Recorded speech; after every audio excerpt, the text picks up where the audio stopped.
All right, we're live. So, everybody, welcome to our fourth live author reading of the day. I'm going to step away from a bit and let Jonathan introduce himself, tell you a little bit about his upcoming novel, The Raven, which is being published by Flame Tree Press, and it comes out later this year, and have him read an excerpt. So, without further ado, Mr. Jonathan Janz. All right. Am I coming through okay? There was a little hesitation on there. Am I good? No, you're good.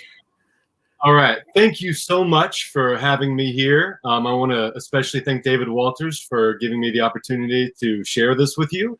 I think it's a fantastic thing and a nice way for all of us here who have been isolated to kind of break the monotony and to connect a little bit, at least in this way. So as David said, my name is Jonathan Janz, and I also wanted to kind of mention the tattoos on my arms. These are not real. These are Sharpie. Last night, my middle child, my daughter, Jewel, and I, we were watching 1408 with John Cusack and Samuel L. Jackson. And she just decided she was going to start doing art on my arms, on my ankles.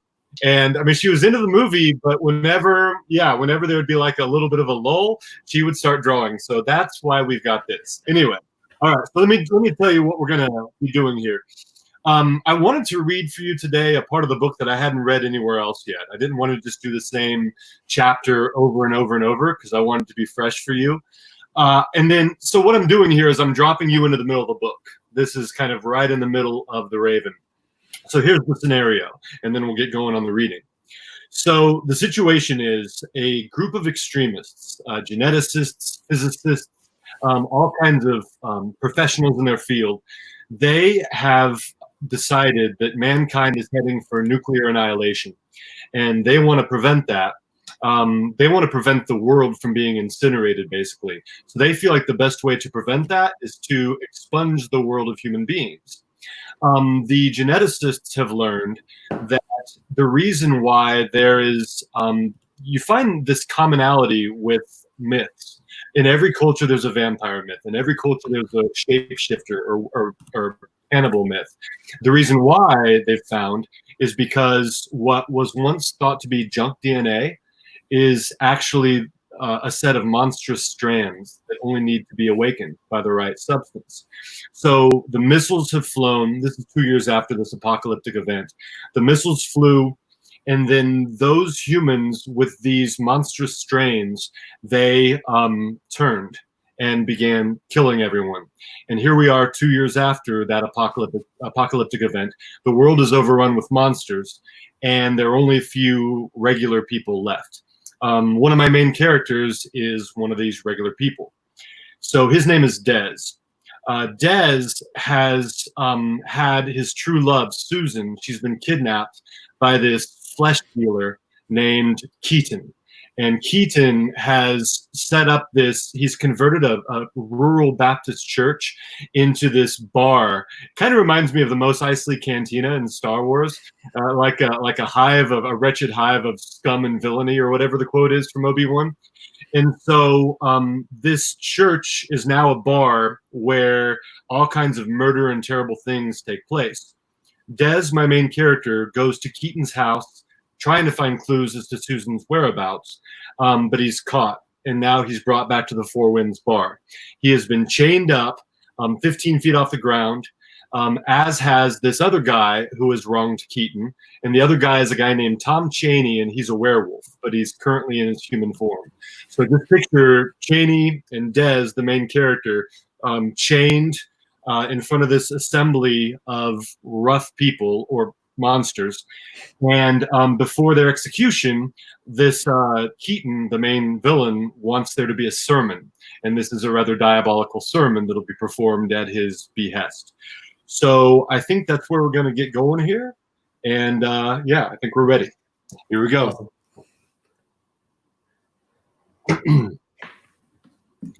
Dez finally reached a level more or less even with Tom Chaney, and the cranking ceased.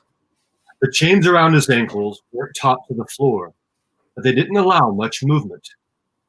Dez labored to draw breath, couldn't, and had to perform a slight pull-up against the handcuffs to suck in enough air to prevent a panic attack. Below Dez, maybe 15 feet away, Keaton rose raised his hands for silence. All heads in the four winds turned toward its proprietor. "Glad you could come out tonight," Keaton said. "It's going to be a good show." Shouts of approval. "Folks, you might notice we've got two criminals up here. The Hound's a bonus." Tom Chaney's nickname is the Hound, and the name of the bar is the Four Winds, and the apocalyptic event was called the Four Winds. Anyway, "The Hound's a bonus. I hadn't planned on ending his miserable existence yet, but hell, I like to be spontaneous. He took something from me I can never get back, so tonight we'll take something from him." He glanced up at Chaney. "After we have some fun." Chaney wept. "You know, I'm not much of a speech giver," Keaton said, and Des thought, "Oh crap, you eat this up." I'll be censoring myself a little bit. I'm a teacher and my students sometimes listen, so I'll be censoring myself. "So I'm going to turn it over to Reverend Weeks." Keaton jolted as if he'd forgotten something. "But before I do, one more word about the condemned." Here we go, Des thought. "The Hound here," Keaton said, indicating Chaney with a lazy thumb. "He's been chained in the dungeon for what, 14 months? 14 months, Des thought. My goodness. And in 14 months, the dumb hick has never apologized for what he did, for the pain he caused." And Des thought of the ravaged bedroom, the Little League trophies, the unmistakable signs of a young boy. Had Chaney murdered Keaton's son? It seemed the only possibility that made sense. If that were the case, Des reflected, it was a wonder Keaton had permitted Chaney to live this long. Keaton peered up at Chaney, perhaps giving him the opportunity to atone. When Chaney only continued to weep quietly, Keaton nodded. Well, I'll be square in a couple hours." A couple hours? Des thought, heart racing. Whatever they had in store was going to take a couple hours? At thought of a protracted torture session, Des's gorge rose. He didn't want to vomit in front of these ghouls, but he didn't know how long he'd be able to control it. "As for this other one," Keaton said, leveling a forefinger at Des, "he's going to be a reminder to all of you who might have harbored foolish thoughts at one time or another. He didn't like my business practices and had the audacity to break into my home and threaten my wife and daughter." Ear-punishing bellows erupted at this, many in the crowd going as far as to hurl objects at Des. He was pelted with ashtrays, one of which cracked him in the hip bone and shot freshets of pain down his leg. "Now don't trash my establishment," Keaton yelled, his voice cleaving through the din. "You can scream at him all you want, but I won't have my floors reduced to waste bins." Chastened, the crowd quieted a little. "Anyhow," Keaton continued, "this chicken crap went after the ones I love, ones who were innocent, defenseless. I didn't touch them," Des said. "Which is the reason I let you live this long," Keaton answered. "Had you laid a finger on my daughter's sweet head, I'd have drawn and quartered you already." "People only matter if they're yours," Keaton or Des heard himself saying. "That about right?" Keaton chuckled softly. "I really am going to enjoy this." Keaton turned, raised his arms. "Folks, I give you Reverend Bryce Weeks." The crowd cheered. Des struggled to turn and watch the Reverend's entrance, but found it tough going. Every time he'd maneuver his body sideways, the chains attached to his legs would haul him back around to face the crowd. As it was, he caught glimpses of a short, bespectacled man, bald on top, with light brown hair remaining on the sides. He was garbed in black, with the traditional white collar, and clutched a book at one side. Weeks appeared to be in his early 40s. Smiling beatifically, Weeks spread his arms and addressed the crowd. "Good evening, friends. Let us begin with a word of prayer." To Des's surprise, The entire assembly of vicious-looking patrons bowed its heads. "Fellow survivors," Weeks began in a resonant voice, "we have come this far for a reason. Many of us entered the New Order through tragedy and suffering, and we have all endured many a hardship." Loud mutterings of agreement, many of the patrons nodding their bowed heads. That was the chair, by the way. Sorry about that weird noise. "But we have survived," Weeks said. "That is the point. We have persevered. We have harnessed what gifts nature has bequeathed us. We have adapted." Des scanned the patrons, noticed only one individual wasn't immersed in the prayer. Lefebvre. The tall man leaned by the entrance door, his eyes on Pastor Weeks. Des tried but could not identify the emotion on Lefebvre's narrow face. Interest? Contempt? Resignation? Did it matter? Des' shoulder blades ached. "We have adapted, dear friends. That is the salient point," Weeks said, his voice full of warmth. "The wisdom of the cosmos is unknowable to us, yet when one stands in the deep pellucid night and gazes at the heavens, one understands that there is indeed order. There is unmistakably a plan." Des couldn't deny his curiosity. He wriggled against the chains to better see Weeks. "Does anyone doubt where this world was heading?" A shaking of heads. "Does anyone here believe we would have lasted another year, much less another decade, with the demagogues leading the world?" "No, sir," someone muttered amidst the voices. "Nuclear annihilation," Weeks said, enunciating each syllable clearly, if incorrectly. He pronounced it nuclear. "My dearest survivors, the apocalypse was at hand." Louder mutterings at this, patrons exchanging approving glances. "And though the shift of the Earth's population was no doubt painful to many here tonight, can there be any doubt the new world appears more sustainable than the old?" Solemn agreement. More than ever, Des felt he'd gone mad.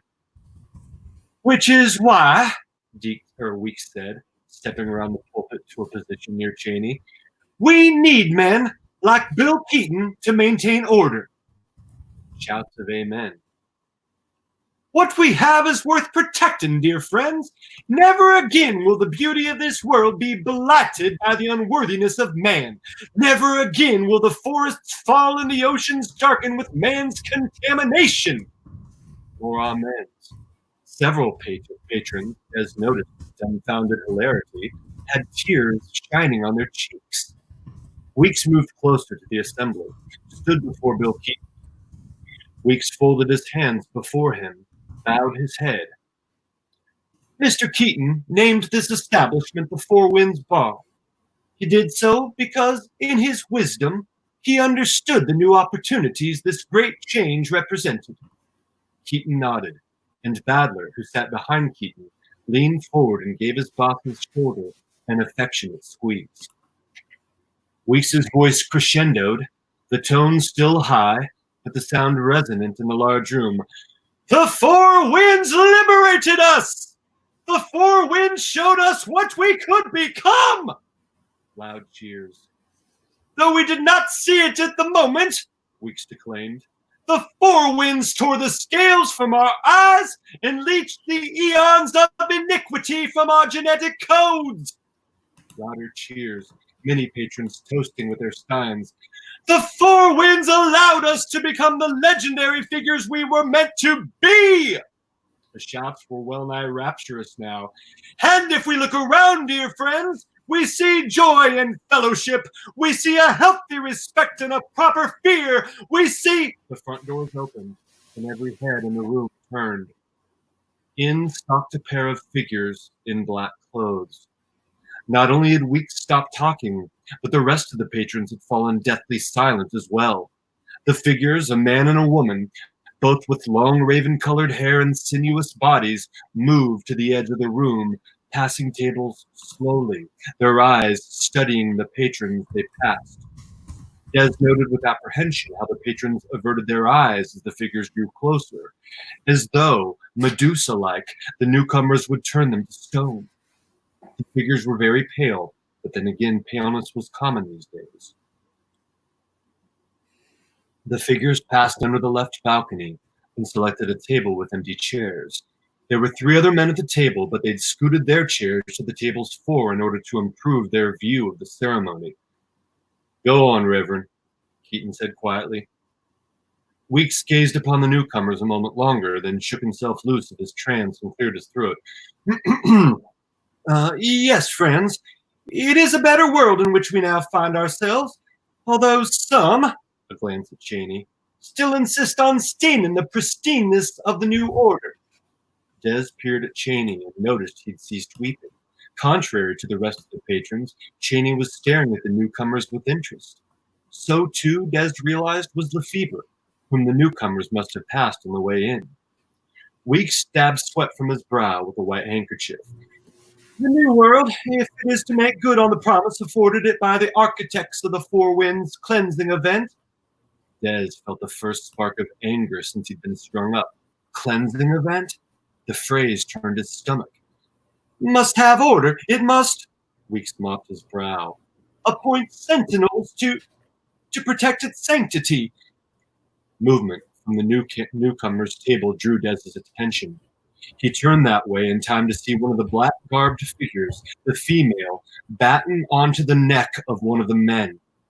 The pale woman's face was bestial, her teeth elongated and tapered, and when they sank into the side of the man's neck, they set to shredding the flesh and unleashing torrents of scarlet.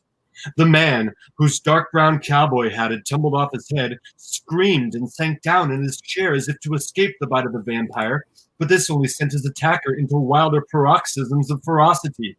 Several men in the immediate area had stumbled to their feet to escape the bloodletting, and one of the trio who hadn't been bitten took a step toward the victim as though to intervene. But Bernadette was there, a revolver extended at the would-be savior. "Stay back," Bernadette said, her voice unsteady, not with fear of the intervener, Des decided, but in utter terror of the vampires. There was a horrible interval in which no one moved. The only sounds in the bar, the repugnant biting and sucking of the vampire. The victim had ceased struggling, his lifeblood either inside the vampire's gullet or spent on the grungy floorboards. Des realized the male vampire was transforming, his orange eyes glowing at the men in the immediate area. The feeding vampire stood up, wiped her mouth with a leather-clad forearm. The bottom half of her face was smeared with gore, the upper half flushed from the feeding, her face having transformed into vampiric form. She scarcely resembled a human being. That's probably a good place to stop. Very nice. Very nice. You. I will say, I wasn't expecting all of the authors that we're reading today to really get that into their books. It's been kind of amazing.